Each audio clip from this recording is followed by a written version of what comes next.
तो next sum है बच्चों एडिशनल एक्सरसाइज का, एक बढ़िया सम है।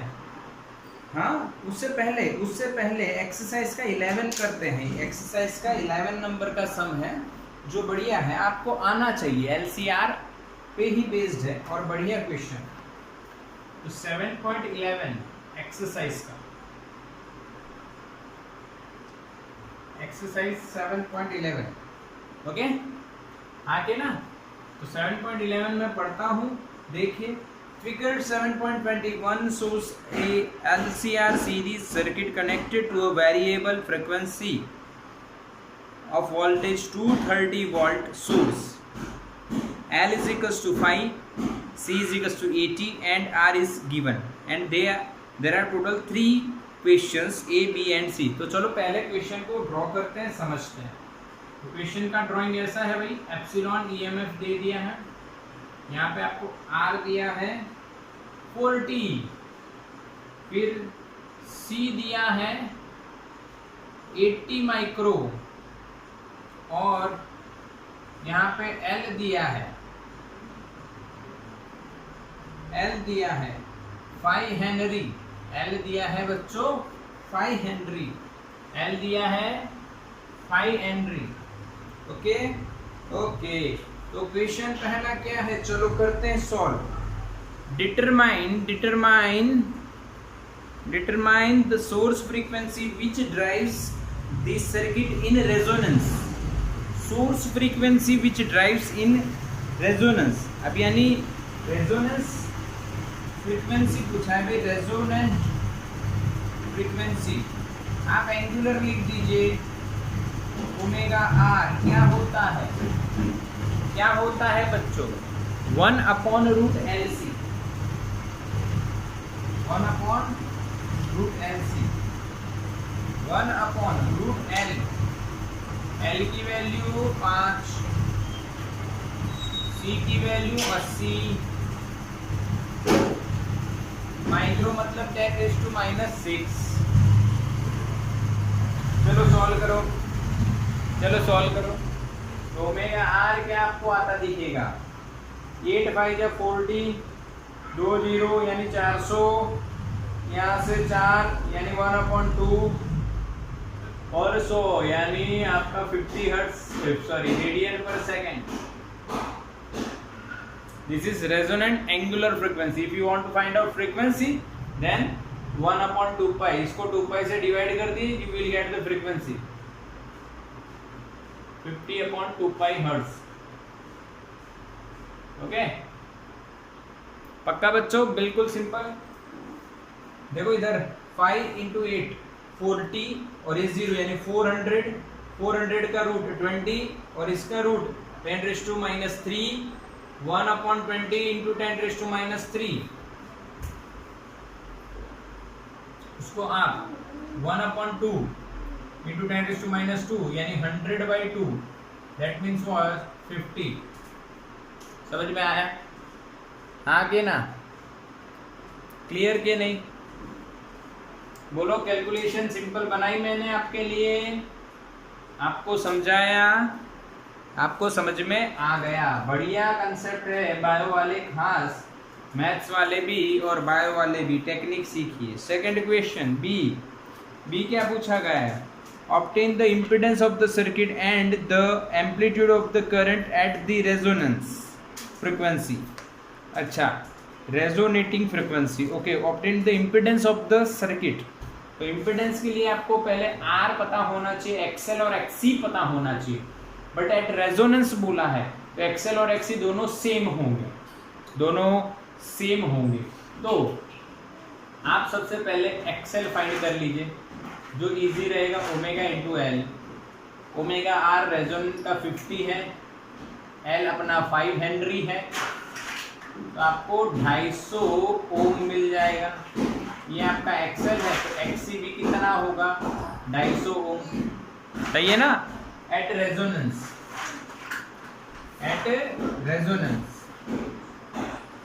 दोनों सेम होंगे, एक्सएल बराबर एक्सी हो जाएगा।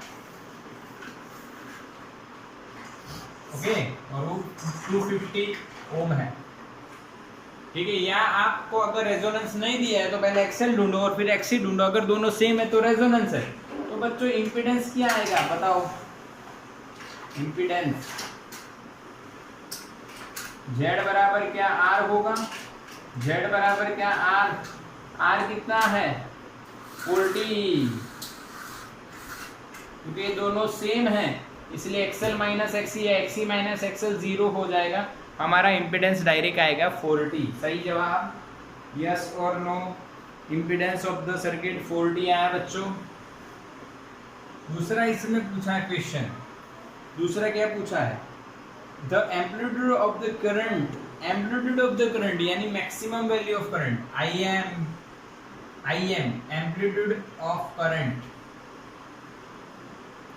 current, that means what, Im, what is Im, IRMS into root 2, yes or no, यहाँ पे Bm दिया नहीं है, हाँ पर एप्सिलॉन EMF जो है वो दिया है आपको यहाँ पे 230 वोल्ट, यहाँ पे जो AC वोल्टेज है वो 230 वोल्ट है, ये RMS है, याद है ना, सोर्स का जो वोल्टेज या सोर्स में से जो करंट निकलता है वो हमेशा RMS होता है, तो ये 230 वोल्ट RMS वोल्टेज है, इसीलिए हमें Im फाइंड करने के लिए IRMS इंटू रूट 2 करना पड़ा, और IRMS की जगह मैं लिखूंगा VRMS upon Z into root 2, Ohm's law लगाएंगे V by R, okay.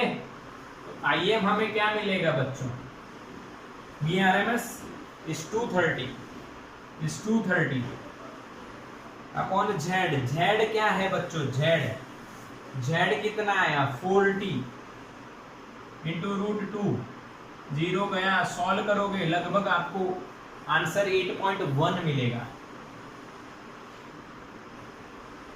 Im is 8.1 ampere, सही है आके ना 8.1 ampere, Im is 8.1 ampere, this is our B.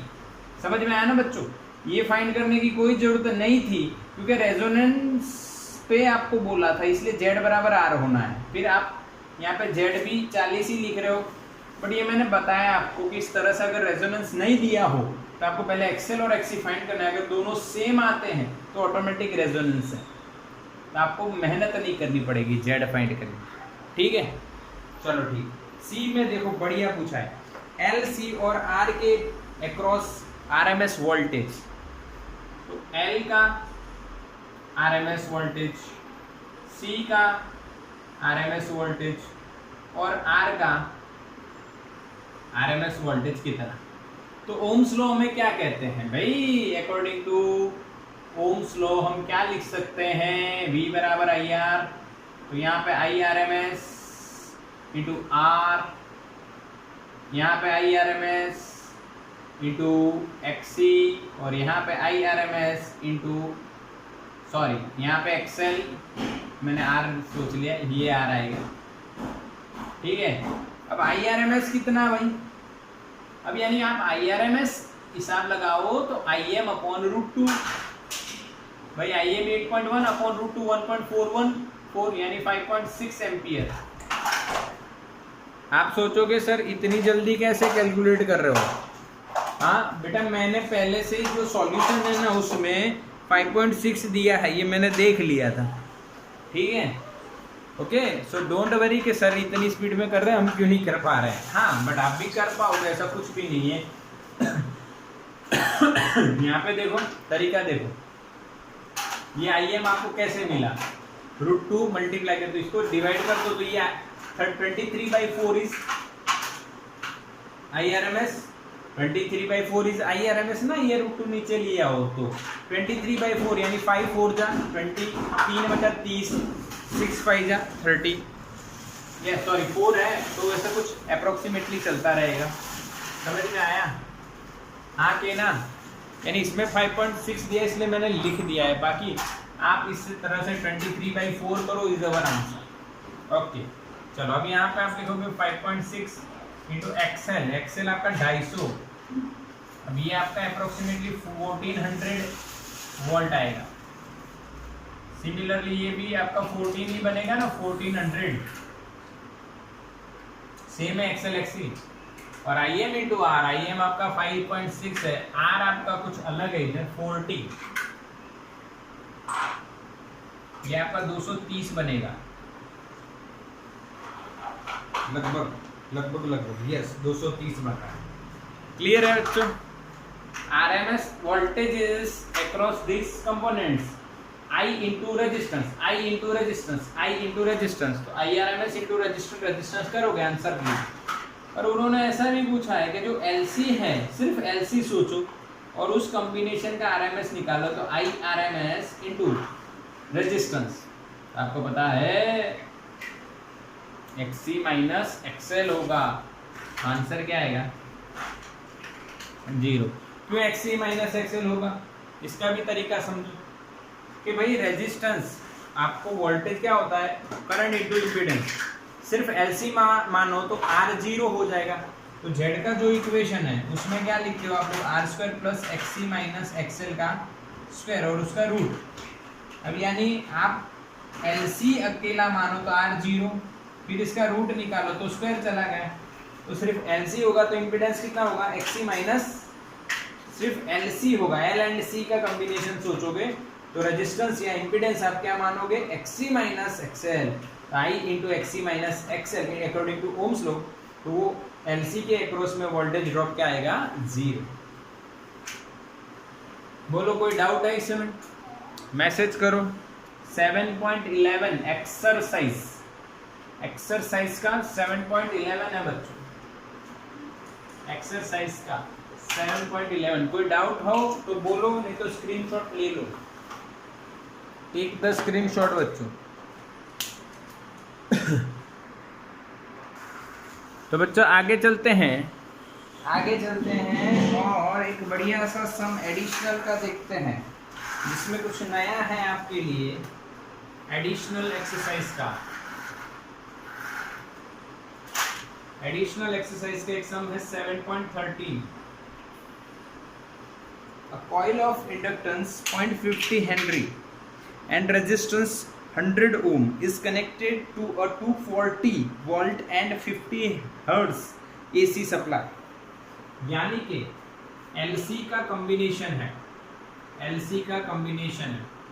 एक आपके पास इंडक्टर है L 0.5 हेनरी या 50 हेनरी, दूसरा आपके पास रेजिस्टेंस है 100 ओम, और इनको मिला के आप AC सिग्नल को कनेक्ट कर रहे हो, जिसका VRMS आपको दिया है 240 वोल्ट और न्यू फ्रीक्वेंसी दी है 50 हर्ट्ज।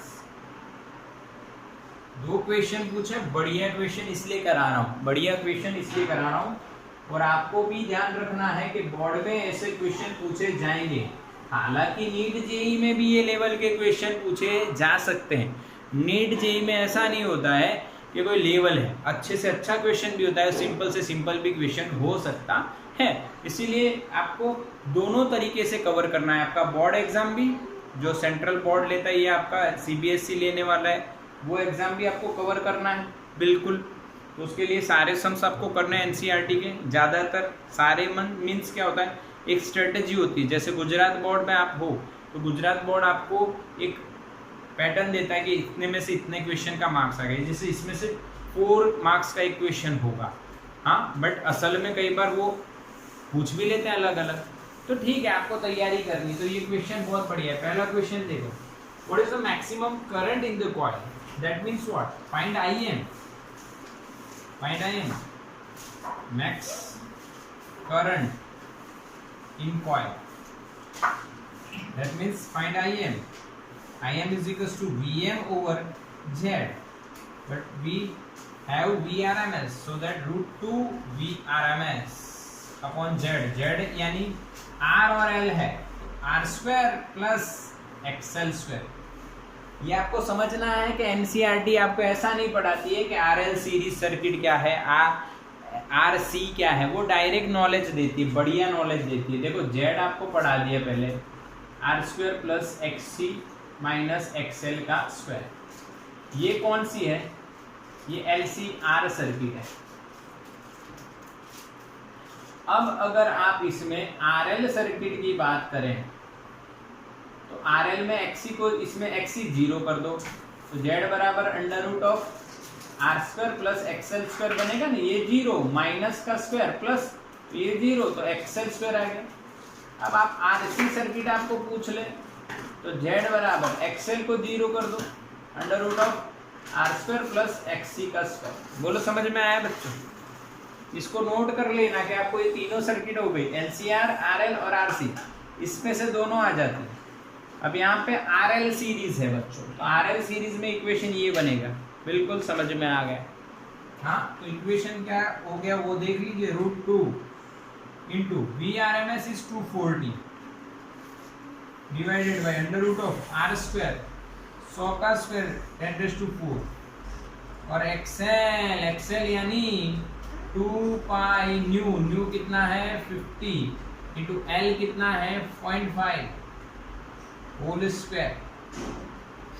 अब इसको सॉल्व करना है, इसको सॉल्व करते ही आपको IM 1.82 आता मिलेगा, ठीक है 1.82 कैसे आया होगा ये आपको पता है, दोनों का स्क्वायर कीजिए, ठीक है।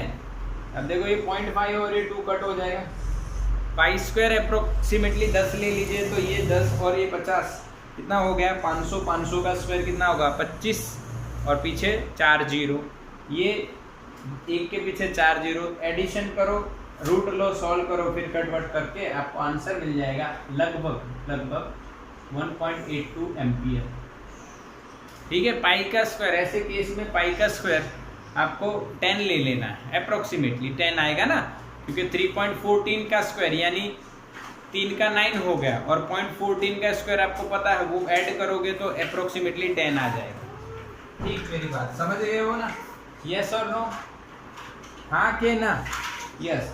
पाई का स्क्वायर, सॉरी मैंने गलती कर दी, मैंने यहाँ पे बोलने में थोड़ी गलती कर दी है।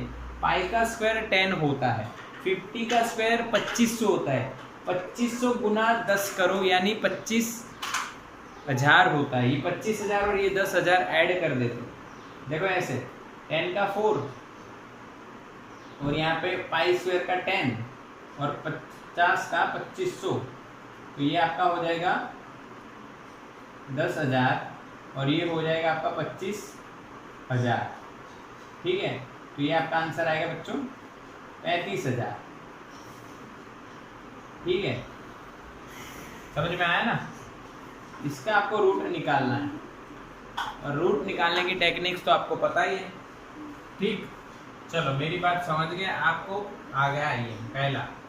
बी देख लीजिए, हाँ बी देख लीजिए, बी बहुत बढ़िया। What is the time lag between the voltage and current, maximum voltage and maximum current. अब यहाँ पे मैं आपको टाइम लैग सिखाना हूँ, ध्यान से देखना। You don't know about time lag but you know about phase lag. हाँ, what is phase lag? 5 is equals to tan inverse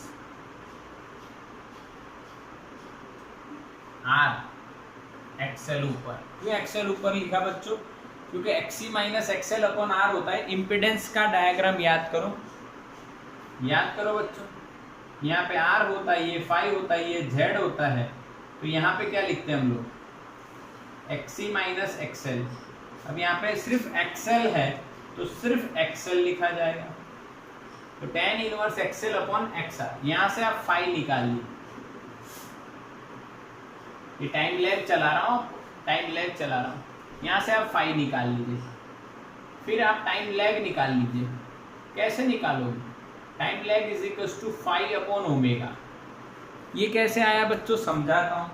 you know about the angular speed, speed is angular distance upon time. तो time इधर लेके आ जाओ, angular distance displacement upon angular speed हो गया। T is equal to 5 by omega.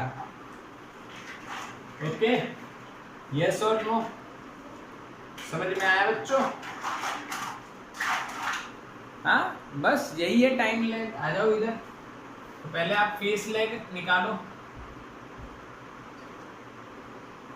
5 is equal to tan inverse of XL, XL यानी omega L, omega यानी भाई 2 pi nu into L by r, tan inverse 2 pi into 50 into L.5 divided by r, r is 100।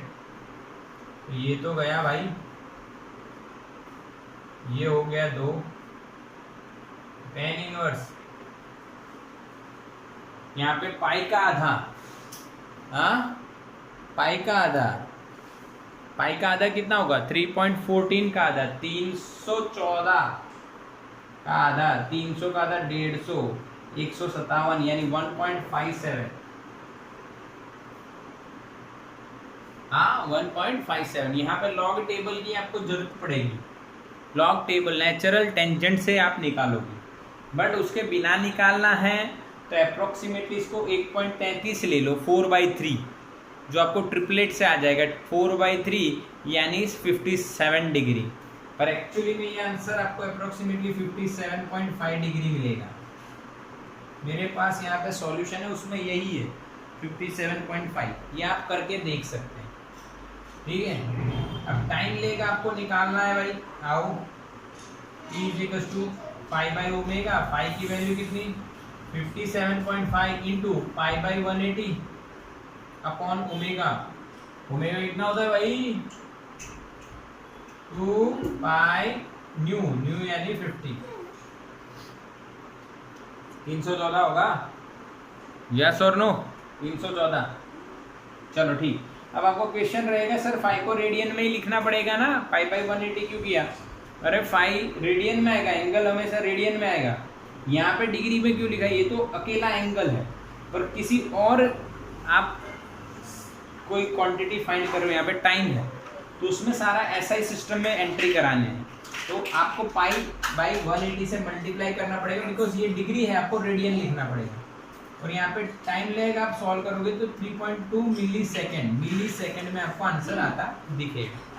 बोलो पक्का, कैसे दिखेगा, pi cut हो जाएगा, 50 दूनी 100 हो जाएगा, फिर 0.575 अपॉन 180 जो आपका आंसर ला के आपको देगा 3.2 मिली सेकेंड। बोलो समझ में आया बच्चों, यस और नो,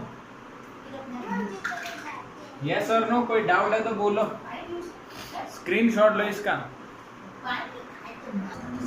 चलो बच्चों एक और क्वेश्चन है, एक और क्वेश्चन है, सेम टू सेम है, 7.15 एडिशनल एक्सरसाइज का 7.15, बट वहाँ पे कैपेसिटर आ गया है, इंडक्टर को हटा दिया गया है, कैपेसिटर आ गया है, इंडक्टर को हटा दिया गया है बच्चों। चलो तो क्या है question, 100 micro Faraday capacitor in series with 40 ओम, यहाँ पे 40 कर दिया है और यहाँ पे 100 माइक्रो फैराडे, ठीक है, is connected with 110 volt and 60 hertz frequency, okay। तो same question, what is the maximum current and what is the time lag, वही क्वेश्चन, वही का वही क्वेश्चन, मैक्सिमम करंट फाइंड करना है और आपको टाइम लैग फाइंड करना है, ठीक है, यही प्रोसीजर होगी, और यहाँ पे 110 आ जाएगा, ठीक है, और Z में यहाँ पे पूरा ये जो सिस्टम है ये आपका हो जाएगा, ध्यान से देखिए, अब यहाँ पे R XC है, XC का स्क्वायर यानी 1/ω² C², समझ में आया कि नहीं, मैसेज करो, अरे यार R और C है तो R² + XC² हो जाएगा, XC आपका क्या होगा 1/ω² C², ठीक है, यस और नो, वही बात है, Im = Vm/Z, Vm यानी √2 × Vrms अपॉन Z यानी √R² + XC², और सॉल्व करोगे तो Im आपको ओमेगा की वैल्यू 2 पाई न्यू रखोगे, वो भी आपको पता है, C की वैल्यू दी है 100 माइक्रो, तो आपका जो Im है बच्चों, जो Im है वो बन रहा है 3.24, ठीक, अच्छा समझ में आया ना। अब यहाँ पे क्या चेंज होगा, बस कैलकुलेशन का चेंज आएगा, यहाँ पे आपका बनेगा tan inverse phase lag XC/R, उसमें एक्सएल बाई आर, इसमें एक्सी बाई आर। अब एक्सी का खुद का इक्वेशन आपको पता है 1/2 pi nu omega C into r. फिर यहाँ पे जो भी सॉल्यूशन आप करोगे, वैल्यू रखोगे, तो आपको फाई मिलेगा। यहाँ पे आपका फाई आता है 33.5 डिग्री, 33.5 डिग्री। जब आप सॉल्व करोगे और टाइम लैग वही इक्वेशन लगाओगे same to same, t is to 5/ओमेगा, और आपका आंसर आता दिखेगा 1.55 मिली सेकेंड।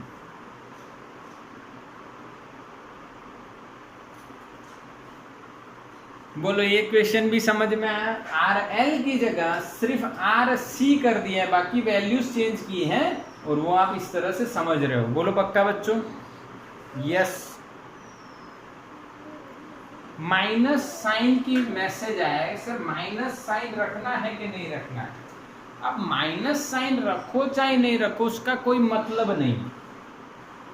देखो मैं आपको एक बात बता देता हूँ कि जब एल होगा आर एल, तो वो लैग होगा। अगर आप ऐसा लिख रहे हो, लैग लिख दिया है, इसका मतलब फाई आपका नेगेटिव ही है, और यहाँ पे लैग की जगह लीड आएगा, फेस कितना लीड कर रहा है, और यानी चेंज हो रहा है। लैग या लीड कुछ भी, फेस यहाँ पे लैग नहीं लीड करेगा। आई यानी जो, समझ रहे हो क्या मेरी बात? अगर कैपेसिटर है तो करंट लीड करेगा, और यहाँ पे भले ही हम टाइम लैग लिख रहे हैं, यानी लैग कौन कर रहा है वो पता होना चाहिए। हाँ के ना मेरे बच्चों? यानी we are generally finding that what is the time और phase difference between V and I. Okay, हम लोग यहाँ पे क्या फाइंड कर रहे हैं? Phase difference between V and I. हाँ, अब ये फेस डिफरेंस है बिटवीन वी एंड आई।